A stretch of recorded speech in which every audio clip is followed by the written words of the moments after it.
Hello and welcome to the MSTieCast. I'm your host, Toby. Well, normally, as you guys know, we normally post an episode once every couple weeks, but we've had a bit of downtime due to some computer problems and whatnot, but that will all be fixed very soon. But in the meantime, I want you to welcome our very special guest. A lot of you watch That Guy with the Glasses.com. You know this person, and if you're on RiffTrax, you also probably know this person. So please help me welcome Mr. Brian Heinz, Last Angry Geek. Hello. How are you doing tonight, sir? I'm very good. I'm pleased to be with you for a second time. Unfortunately, I used all my funny jokes the first time, so people listening to this one are sadly out of luck. Yeah, well, it happens. I haven't had to record two MSTieCasts before. Normally, it goes through the first time, so this is going to be interesting for me to remember what I said last time and condense it. So, but hopefully we'll get through this kind of quick. First question we ask everybody: how did you get into MST3K? Well, I was I had read the name in like the TV listings back when it first started on Ha, which was like the original Comedy Central.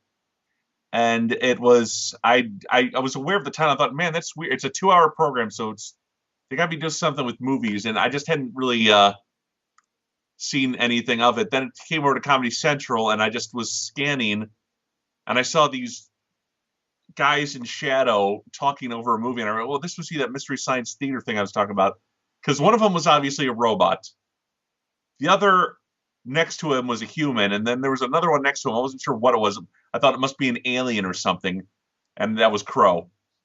And it wasn't until I finally kind of sat down and watched the episode and saw the host segments that I realized it was a man and his robots. But this was back when I was in high school, so I mean I was still a young man back then with wide-eyed, cockeyed optimism and hopes and dreams. All right, very very cool, very cool. And you said you noticed Servo was obviously a robot at first. Crow, Right. you weren't sure of. Out of curiosity, and I didn't get to ask you this last time, which bot do you prefer? Do you prefer Crow or Tom? I'm just which is my favorite? Mm-hmm. I don't want to be asked. I just didn't want to word it so it was a favorites game. It is, but I'm a Tom Servo man. I have my half-completed Tom Servo model down here that I never finished. But I got the Bot Builder's Guide. I ordered the replica parts off of people on eBay, and then I realized I screwed up in the making of them, so I could never quite get the piping and puppetry parts working. But I could set him up, and he looks nice in a corner. But the glue, I never quite worked. I'm not very good with my hands, so it was perhaps doomed from the start. But that's Tom Servo always had. Something about Kevin Murphy's performance as Tom always spoke to me. It just he's kind of like the intellectual, sarcastic one, whereas Crow's just kind of like the weirdo who just will say anything for a laugh, and that's not exactly my type of humor. But Tom Servo's more like the intellectual, point out the faults and foibles of others, and that's kind of more where I'm coming from. I've often heard Servo compared to like a radio DJ, and I think that's the best way to sum up Tom Servo to me. He's a very smooth talking person who like a talk radio kind of person. Sure. DJ Crow was more of a shock jock, if that's or more a morning zoo kind of character. I can see that. And Mike is the listener who has to listen to both of them. Or Joel. Well, there was a very fundamental change between the bot-human relationship. I mean, with Joel, I always said Joel was like their father. He was the one who was teaching them how to be human, talking about life on Earth, what it was like growing up in the 70s, that kind of stuff. Mm-hmm.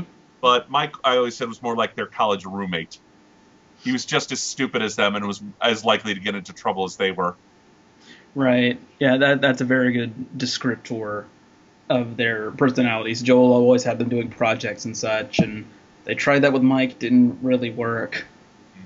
And Mike was often the voice of reason, certainly, but not really the father figure, right, as it were. Well, I guess we we continue on with Joel and Mike, I don't like to ask Joel versus Mike which one's your favorite. I'll kill you if you say the wrong one, but 'cause some people do. But I do like to ask which one do you prefer as a host. They were both different men who brought different things to it. I always say I think the movies were funnier with Joel, but I think the host segments were funnier with Mike. So I'll just say, but on the whole, I think I probably prefer the Joel episodes, even though a lot of my favorites, like the top 10 list, would be Mike episodes. I'm very much the same way in that regard. I prefer Joel as a host character, but most of my favorite episodes are Mike because by that point, they just gotten better and better at the writing aspect of the show. Mm-hmm. And just gotten funnier and funnier. It's Mystery Science Theater is the only show I can think of where it got better as time went on, and there really is no place where it's, this season was terrible, skip this, avoid this. Every season has gems. And yes. There is no real bad episode. No. In the network years. In the KTMA season... The Skydivers, but let's leave that alone. Yeah. Speaking of, I didn't actually ask this last time. Have you seen any of the KTMA Day stuff? Yeah, briefly. I saw bits of it that were included with the scrapbook, and then I think I've probably looked up an episode or two, and that was more when they were just improvising and riffing as they were filming. And I think they made the smart decision and just, started writing these things out before they performed them. Yeah. The KTMA stuff is rough. It's very rough. But at the same time, I like to look at it as, it gives me hope that, one day I can do something like this. Yeah. It's very rough. It's a lot easier to see how it's handmade. Joel's button panel is like a toy for like small children. Right. I can't think of what they're actually called. Like little educational toys, like the cow says moo toy. Yeah, kind of like that. And Trace and Josh are very clearly in like the editing room of the studio. Yeah. I mean, it was very primitive. It was very much like a almost public access, which I did with some friends of mine once. We tried to put a comedy show on, and it ended up not airing in Illinois. It aired in Madison, Wisconsin, because my friend took the tape up there and played it up there, and like we never, got down here. And it was like, well, what the hell was all the point then? But so it was very low budget, very look, we'll give you the studio. Here's the camera. Everything else you got to provide. Go to the studio until 8. Make a show.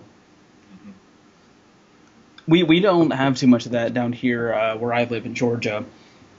Almost everything is an affiliate. There really is no public access anymore.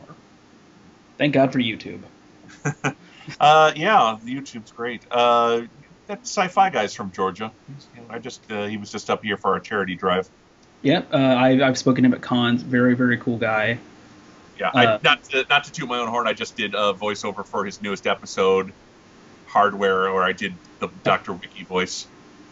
And we did all that. I recorded all that, and then he showed up here for the charity drive, and I didn't even know he was coming. So I was like, well, that's kind of weird that we did all this work, and now we're meeting in person.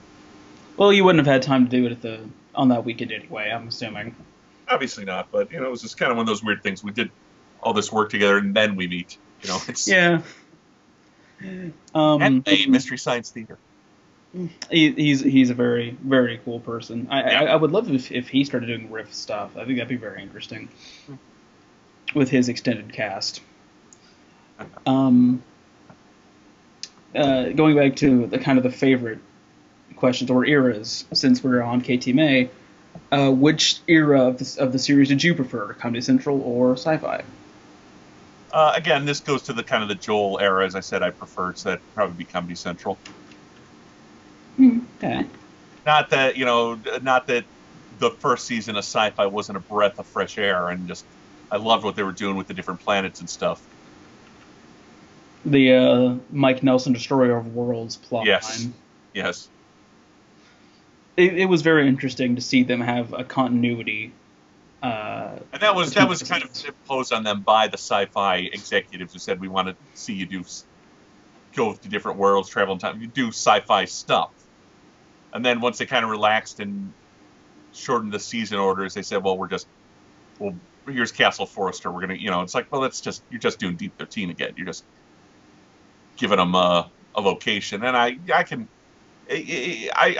lamented the loss of the travel storyline, but they didn't want to spend a whole bunch of time coming up with new sets every couple of weeks, new characters every couple of weeks. They wanted to get back to doing the show how they were comfortable doing it, and I can understand that. Right, they wanted to go back to the 2-set structure instead of like 4 or 5 at a time. Yes, absolutely.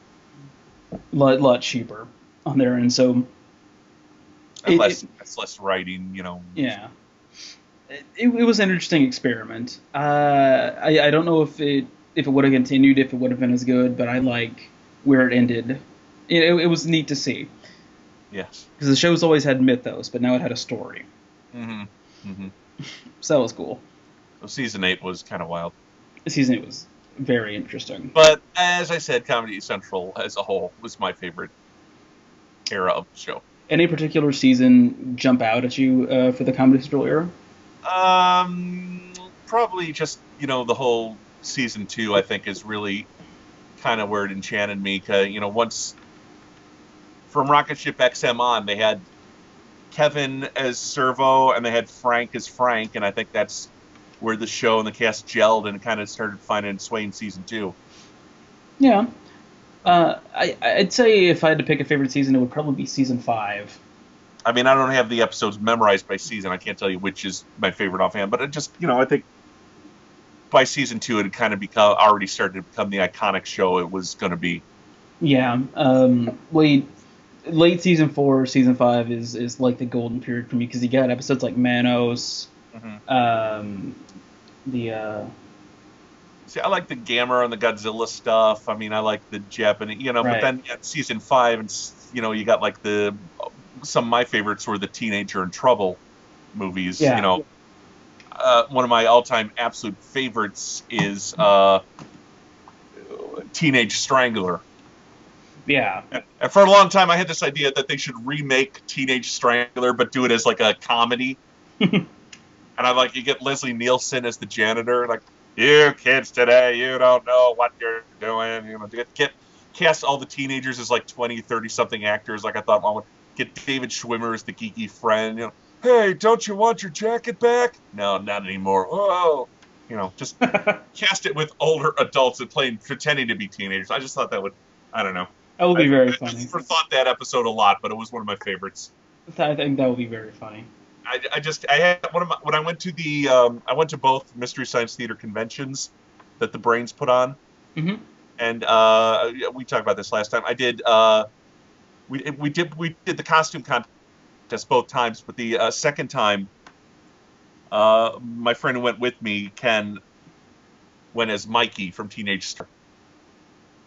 And Yeah. he's kind of imagine this kind of short Jewish kid with long curly black hair, putting on the thick glasses and a geeky shirt and going, and I didn't steal no Bach neither. I don't think Ken's Jewish, but I'm just kind of giving you an impression of what he looks like, just Right. long black curly hair. I mean, it was like, it was but he pulled it off. Didn't Mike have a comment to say about second time? Yeah. So the very first con, I went to the costume contest. This was, I believe, the better of the two, because this is where they did the live riffing of This Island Earth in at a theater that we all went and attended. And then, we came back and did the thing. And then, for the first contest, I just went as JC from Side Hackers. I just had, a white turtleneck and put some glasses on, and I just went around going, my own flesh I don't treat better. And then for the second one, I went as Bruce from Daddy-O. And again, my costume this time was just wearing a gray t-shirt. I wanted to find a whistle. I couldn't find a whistle. I didn't look anything like the character. All I did is I put my glasses down at the tip of my nose, and I just went, no, let's have that key, fella. So I do this. Kevin, Mary Jo, Bridget are the judges. I do that. Mike's the host of the second contest. I do that on stage, and he goes, hey, all right, nice costume. Glad to see you put a lot of work into it. This was really just me putting my, glasses on the end of my nose, like, Ebenezer Scrooge kind of thing, Like a bifocal kind of thing. Right? Yeah, yeah. Years later, I commented to him how he scarred me, and he said, "Oh, it's good as long as it was memorable." Do you want to get into the whole RiffTrax thing right now, or do you want to wait? And we can keep going in order. I mean, I feel like I'm kind of jumping around now. So. Eh. Well, we're condensing what we had. Go through MST and then we'll get to RiffTrax. Okay. So as we covered season 8, how do you feel about the rest of the sci-fi era of the last 2 seasons? Honestly, a lot of those movies didn't really do anything for me. But again, a cherished few are some of my absolute favorites. Not the least of which is Hobgoblins. Yeah, Hobgoblins is a great episode. We've had Rick Sloan on in the past.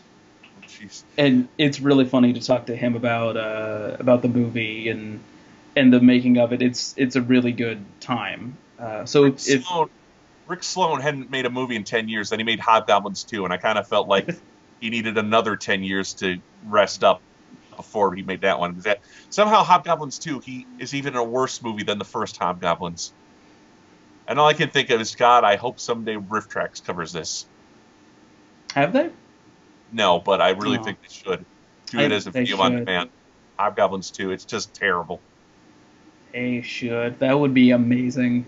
It's not even. It's all the same characters, and the old man who blew up the studio is now in a mental institution, but it's not a sequel. It's How? like they're now students and they're on a psych course and they're taking a tour of the mental hospital. Oh, this old man blew up a studio. That's it. It's like the old man now has met 4 brand new clones of the kids he knew before. It's oh my God, it's awful. That does sound awful, I gotta say. But I literally showed this movie to my friends, and then we watched it again, the MST3K Hobgoblins again 10 years later, and they still knew so many of the lines, even though they hadn't watched it in like 10 years. I mean, they're still going, oh, Frankie, Sniffles, Bounce Bounce, and the Claw. which is still the only way I'll refer to the Hobgoblins.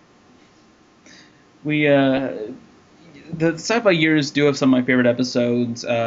Time Chasers, Warwolf, Soul Taker. Soul Taker is probably my favorite episode. I could watch that one again and again. Oh, Agent for Harm. Great one. Was that the one with the invisible guy who was doing the truck driving? Yeah. Oh my God, that's terrible. Puma Man. Yeah. So many good, really very good episodes of the sci-fi years, and as I said, it's just because they kept getting better and better in terms of writing, because they got some material. Mm-hmm. I wouldn't say the material was as good as the older stuff. Right. A lot less campy B movies from the 50s and 60s. Right. Well, now they're using the sci-fi era, the Sci-Fi Channel's library, so it was all primarily sci-fi fantasy films. I know. Again, my favorites were kind of like the Teen in Trouble, so we kind of lost that genre, which, Yeah. Which is why I don't think the movies were as good in the sci-fi era, because they were limited to a specific genre. Well, they had the Universal movie library to work with, that whole stuff, and then, the first few ones were Revenge of the Creature and Lethal Woman and stuff like that. I just wish they'd have been able to do more of those throughout those 3 seasons instead of just kind of doing them all at once. Mm-hmm. Mm-hmm.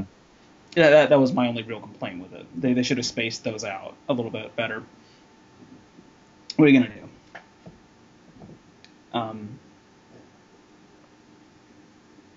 But I'm gonna fast forward a little bit to season 10. Right. And I've spoken with a few other people about this. Danger Diabolic, the final episode of MST. Do you think that should have been the movie to go out on, or do you have something that you think they could have done better for the final one?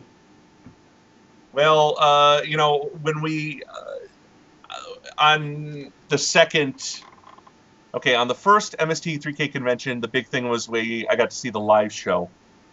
Mm-hmm. Where they did this Islander. On the second one, some of my friends had previously driven up there and taken the studio tour. I hadn't been allowed to go because I didn't have my driver's license yet, and that was a sore time between me and my family.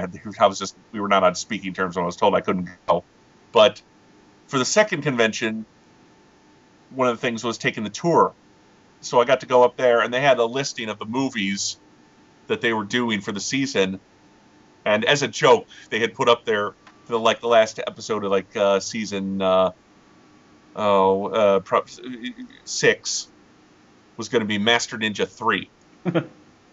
Which obviously didn't happen, but barring the return of one of the class, a Godzilla or a Master Ninja 3, I think Danger Diabolique was as good a movie to go out on as any. Because in the last episode, like Laser Blast, it's not really so much about the movie; it's about the host segments.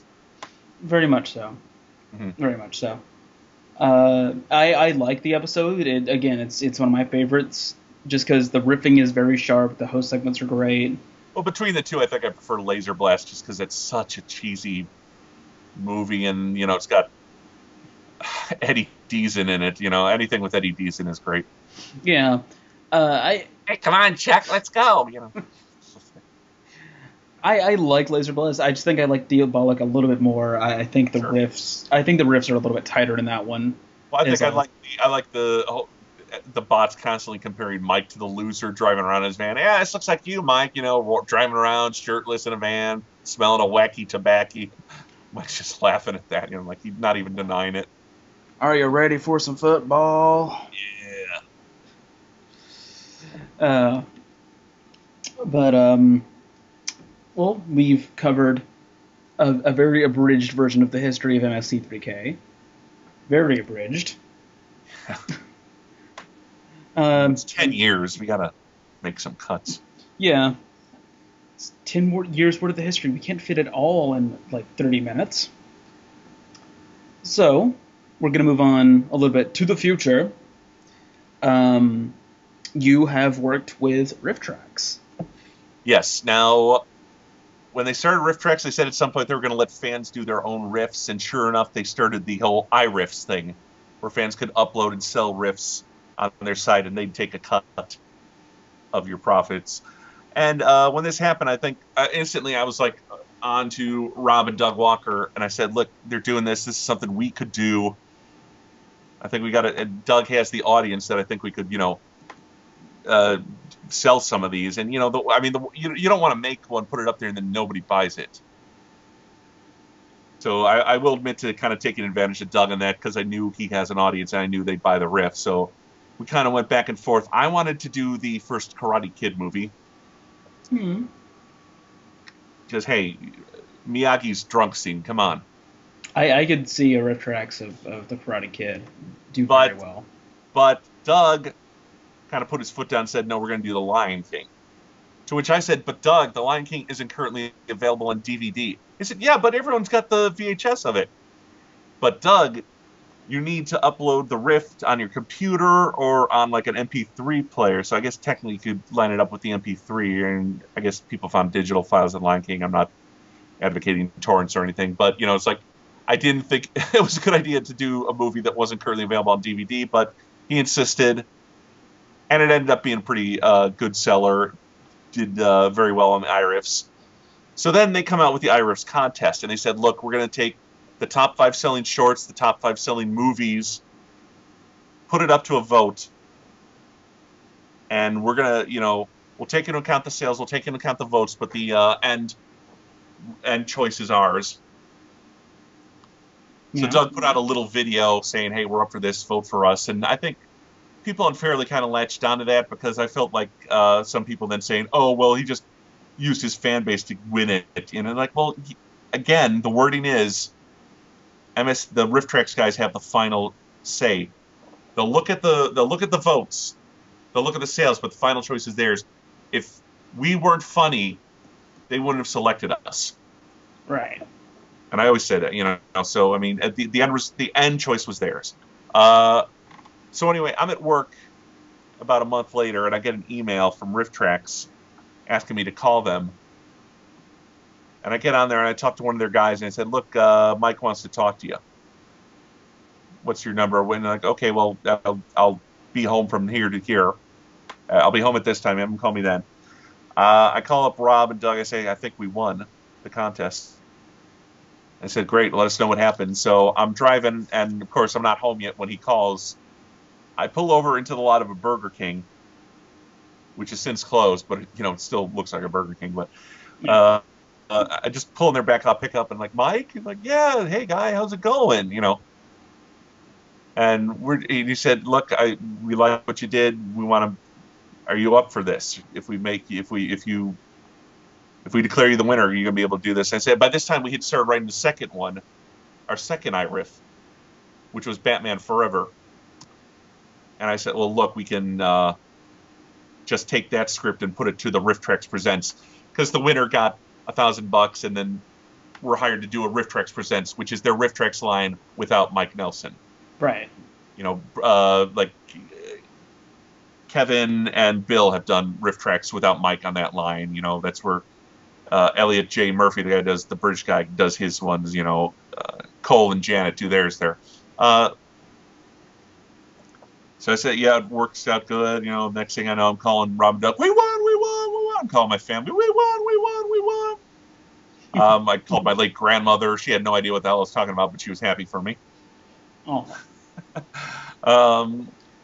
So yeah, after that we had like 2 Skype sessions with them because they were giving us advice, and we were working out like the details. Is Disembodio? Are you guys going to do that? How are you going to promote this?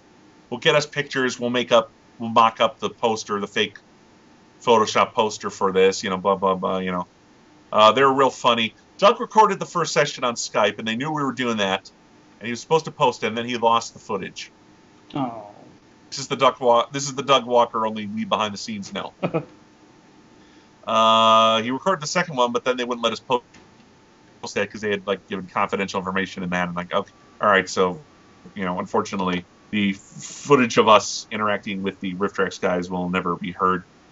But one of the cool things is they were going to do an opening for us, so I got to write an opening bit for Mike, Kevin, and Bill. And then I wrote it. Doug did a rewrite where he added like this comedy bit. In the second call, our microphones had been muted, so they couldn't hear us. So he put that in there. I put in the mushy stuff saying how honored we were. I put in the stuff where Bill and Kevin get mad at Mike for calling them into the RiffTrax studios to introduce someone else to do the riffing. So if you get the Batman Forever RiffTrax Presents, and you should, the first 3-4 minutes is a really funny stuff with me, Rob, Doug talking to Kevin, Bill, and Mike, and that was an honor to get to write for them. But the thing with RiffTrax, the really thing you don't get is how long it takes, and it's all in the writing. The performing takes no time. The editing takes no time. It's all in the writing. Like, we would spend 3 hours writing jokes, and we'd only get through like maybe 10, 15 minutes of the movie.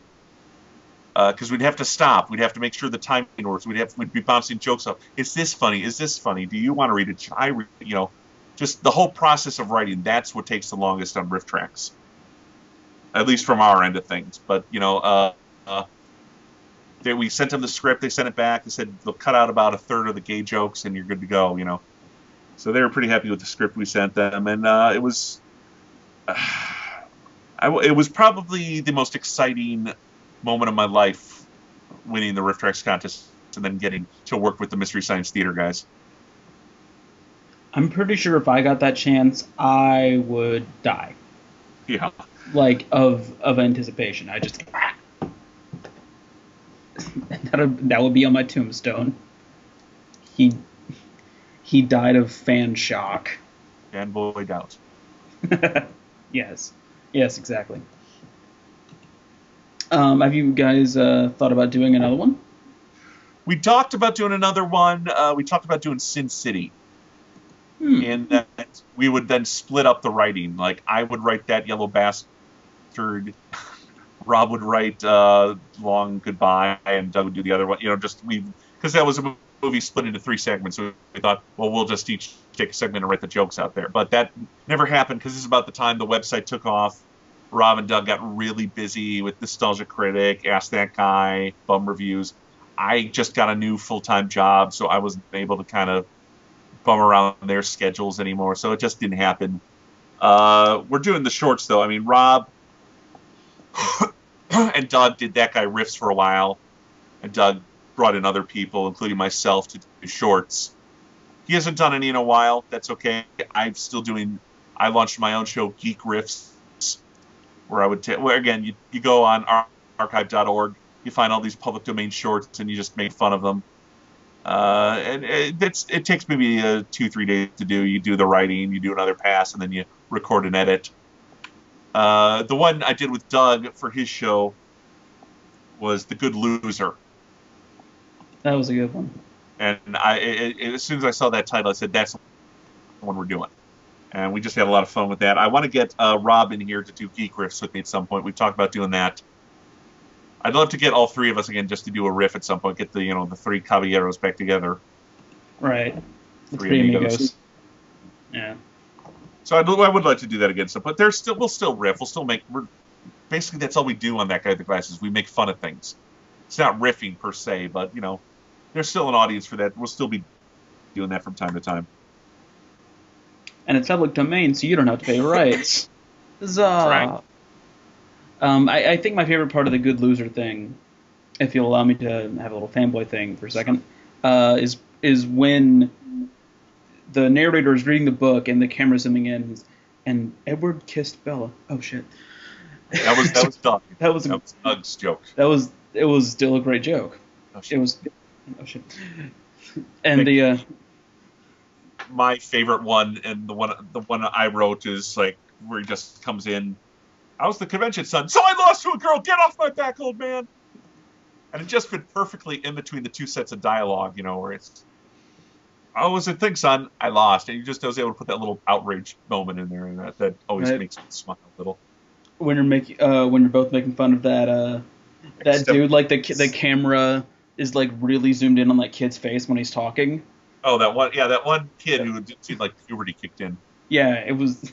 Yeah, it was like he'd been in a fire or something, It was just, he was either an albino or just had not been outside very much. He was a strange-looking kid. He was certainly quite odd-looking, but your reactions were great to it. Thank you. All right. On the topic of RiffTrax, do you have any favorite ones of theirs that they've done?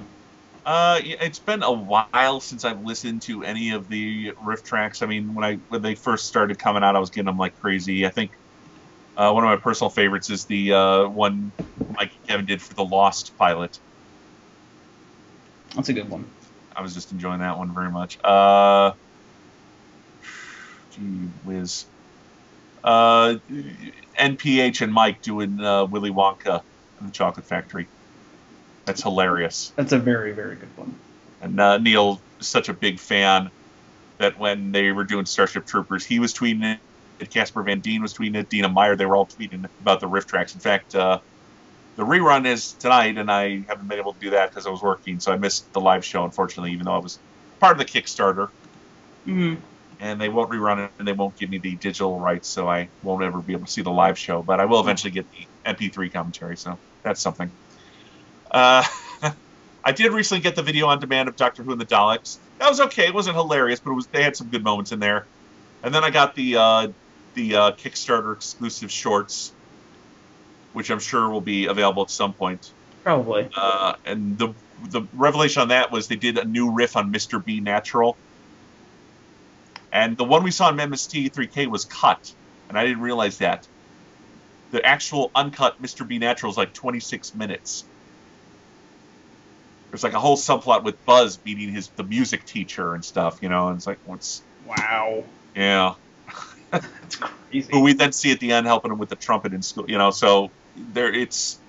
And the riff they did is hilarious for Mr. B Natural. So I'm sure it'll be on the RiffTrax site eventually. When it comes out, you guys should pick it up. It's Mr. B, 26 minutes, uncut, brand new riff, hilarious.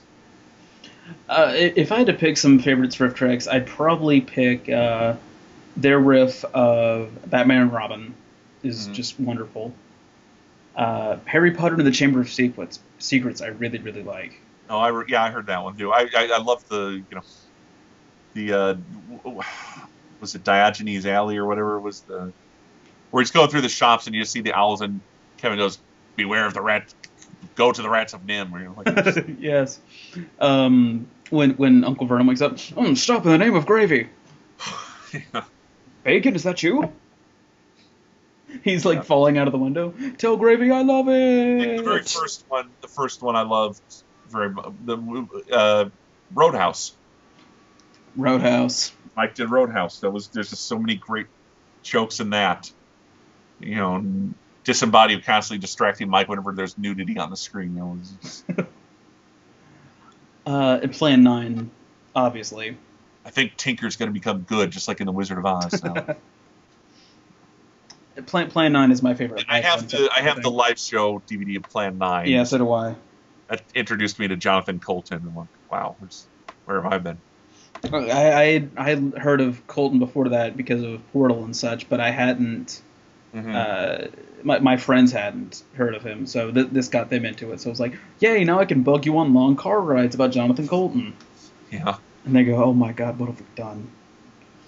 I like that one. It's a little bit long. It's got a little bit too much filler at the beginning for the movie, but Rob and Doug saw that in the digital broadcast, and they said, they really liked the stewardess short that was on there. That was good.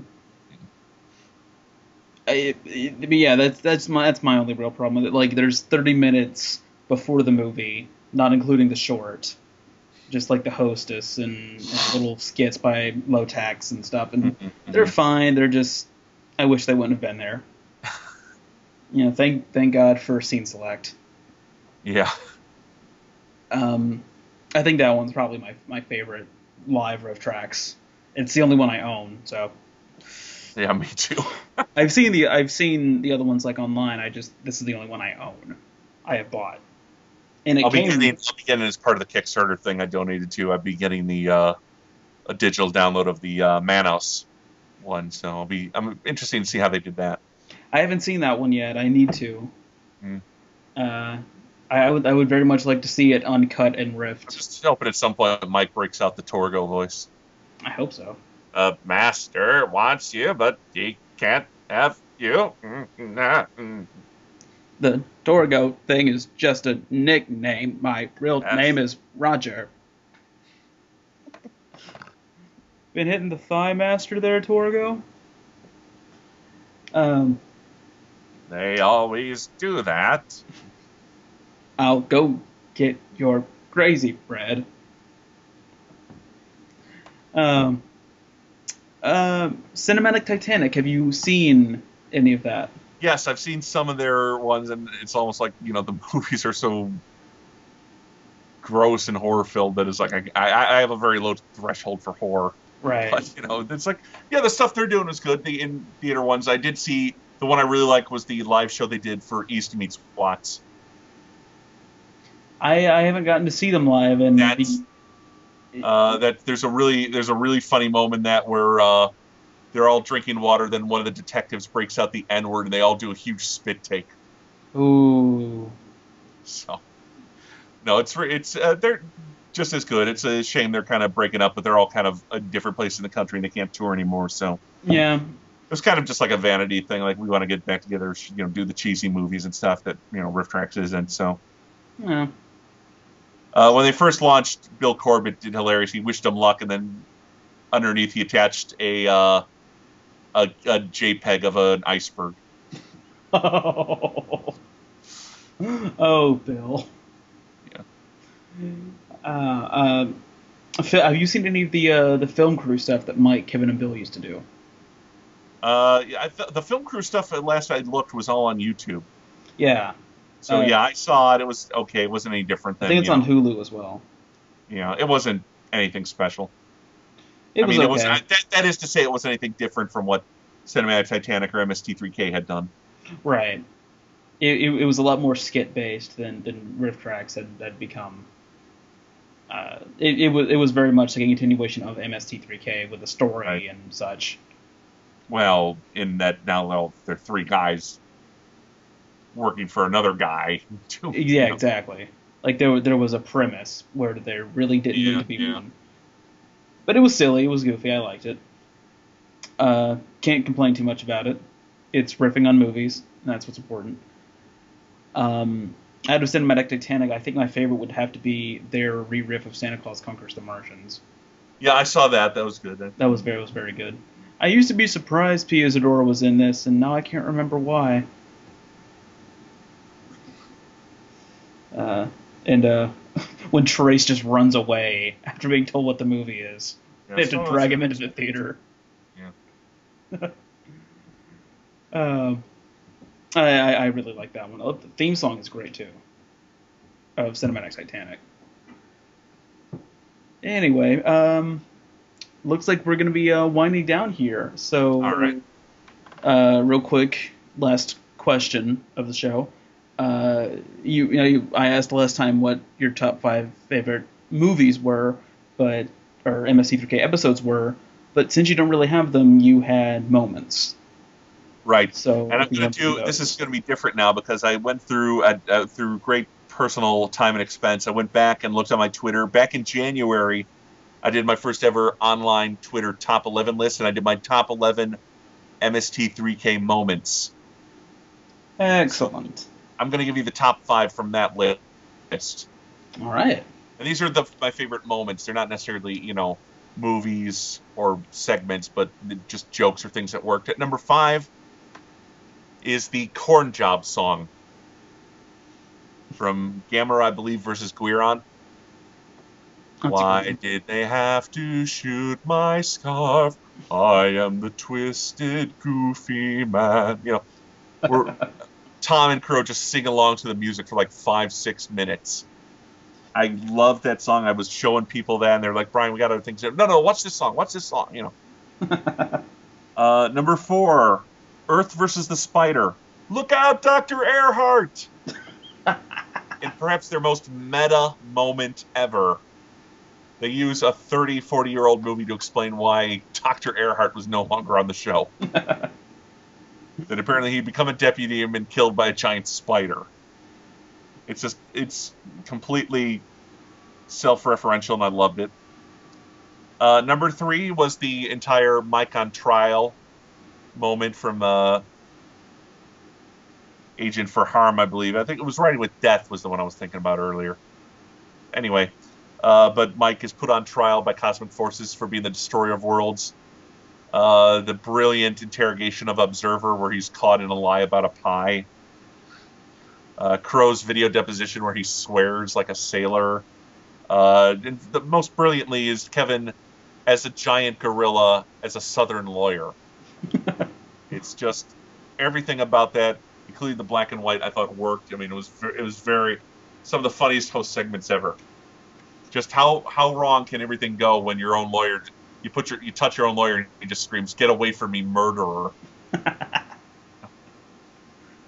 I'm not going to pretend he didn't blow up those planets, Your Honor. Hell, he blew up those planets up neat as you please.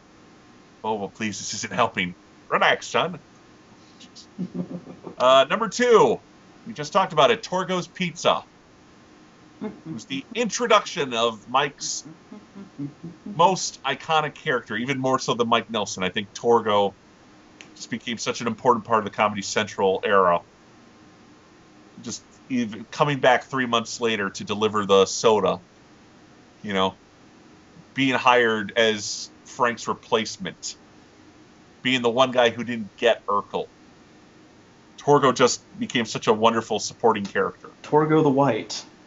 And thus may you still call me, though now I am Torgo the White.